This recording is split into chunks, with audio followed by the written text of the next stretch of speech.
Why is pseudoephedrine locked up like it's uranium? I just have cold. That comment was on the last video that I did on omega-3 when somebody asked about a medicine that could help them stop forgetting important stuff. And I asked if you guys have any question about any other drug in the world, and you wanted meth.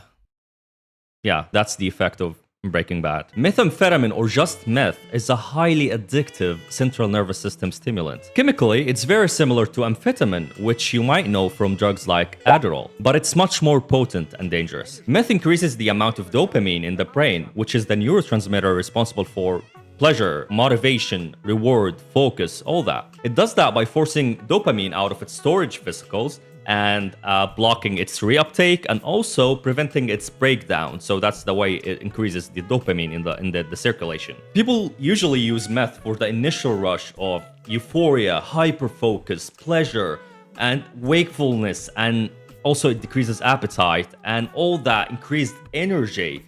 That's why they mostly use it. And the effects last up to 6 to 12 hours, much more than cocaine. But why is it so addictive? Because meth releases 3 to 4x more than the normal amount that gets out of the reward system. So automatically the brain rewires itself to crave more. And each time someone uses, their brain becomes less responsive to natural dopamine release triggers like food, sleep, relationships. Not to mention the chronic side effects of it, which include dopamine depletion, brain structure changes, memory loss, aggression, and the list goes on. And going back to the first comment, which was asking about why is pseudoephedrine highly regulated? Well, because methamphetamine actually can be made out of pseudoephedrine. And that's why regulating those drugs, like Adderall, any drug that contains amphetamine, basically, this helps reduce illicit meth production, especially the home lab style seen in Breaking Bad. Meth isn't just dangerous because it's illegal. It's dangerous because it hijacks the brain's reward system, destroys its chemistry, and changes who people are emotionally, physically, and mentally. Bottom line, cold meds help you